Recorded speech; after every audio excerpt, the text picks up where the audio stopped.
Hello Jolly Natex! For today's video, tara samahan nyo nga kami at napadayo pa kami ng Maynila para masubukan ng isang bagong buffet restaurant. At dito nga for as low as 799 pag lunch during weekdays at 899 naman pag dinner may enjoy mo na ang kanilang more than 30 dishes of their Chinese, Japanese, and Filipino fusion dishes. Open sila dito daily and yung lunch time will start from 11 AM to 2:30 PM then magre-resume ng 5 PM to 9 PM. And pag weekends naman kayo pumunta, yung rate nila is 899 for lunch and 999 naman kapag dinner. Nag-a-accept nga rin pala sila dito ng seniors discount and depende naman sa height if either free or half price para sa mga bata. Grabe, sobrang dami nyo talagang pagpipilian dito and yung maganda pa dito, talagang quality at masarap halos lahat ng dishes nila. At dito nga lang yan sa Venice Buffet and Restaurant na located dito sa first floor ng Venice Star Grand Hotel along Tomas Mapua Street, Santa Cruz, Manila. Pagpasok nyo nga dito, una mo agad mapapansin yung kanilang napakahabang dining area, maganda yung resto at maraming ma-accommodate na customers. And if gusto nyo nga rin ng privacy, meron din sila ditong private room na pwede ninyong magamit with no extra cost, saktong-sakto para sa mga meetings. So ayun na nga Jolly Natex, no, napadayo pa tayo dito sa may Ongpin, City of Manila para subukan since meron tayong nakita dito na Japanese, Chinese, and Filipino fusion buffet restaurant. Bagong bukas lang to and balita ko nga talagang quality yung mga sinaserve nila ditong mga food. First time ko matitikman, meron silang parang crawfish.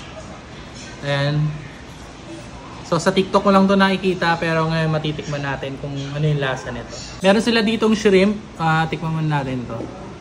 Ayan. Hindi ko alam yung luto nito pero mukhang masarap. Para siyang sweet na shrimp.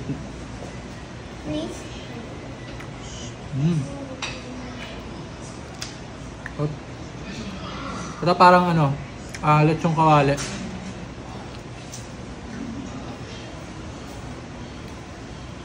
Uy, lambot. Ito hindi ko alam pero him lang tayo. Para siyang may curry sauce na siguro beef. Curry nga. Ang sarap. So far panalo lahat ng tikman natin. Ito na yung crawfish na gusto natin matikman kanina. Wow. Yung lasa niya para siyang shrimp mantis. Natikman na akong ganun dati. Parang ganun yung texture niya. Pero ito, syempre need natin balatan. Para siyang maliit na lobster. Yan. Tikman natin tong parang itsurang tripe or tuwalya. Yan.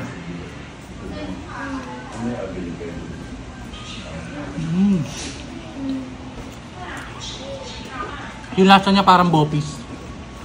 Parang bopis yung lasa na. Tapos, ang lambot. Hindi siya gamey.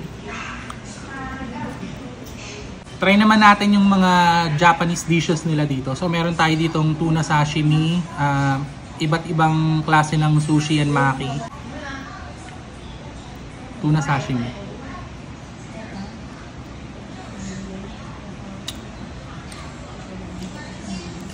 Sarap. Fresh. Lambot.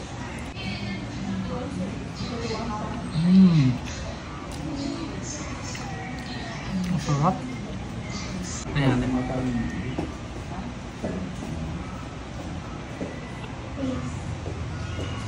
Sarap.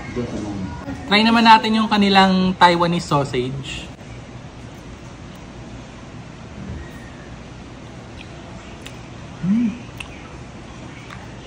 May pagkaano siya, lasang chorizo, pero hindi ganun katamis. Pero sarap. Peking duck daw to. So, ito. Try natin.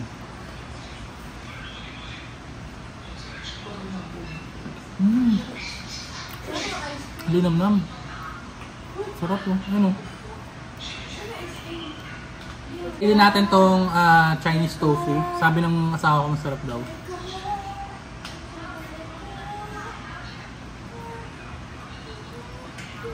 Ang sarap ng sauce.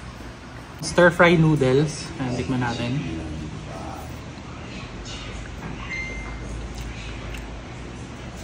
Sarap. Andun yung lasa tapos hindi ganun ka oily. Meron din sila ditong shabu-shabu. So nakita natin kanina yon. Hindi pwedeng di natin susubukan yan. Ayun oh. Grabe, unlimited din yan. Wow. Ang milky, ang creamy.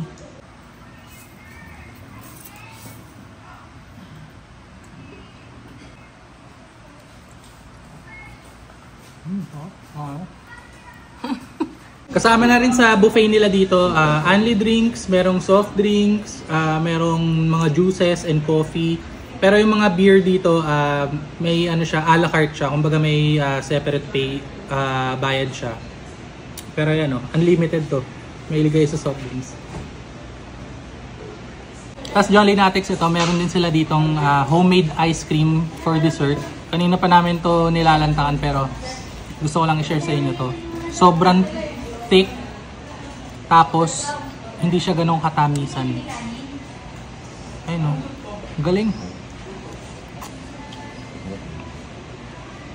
Kapal.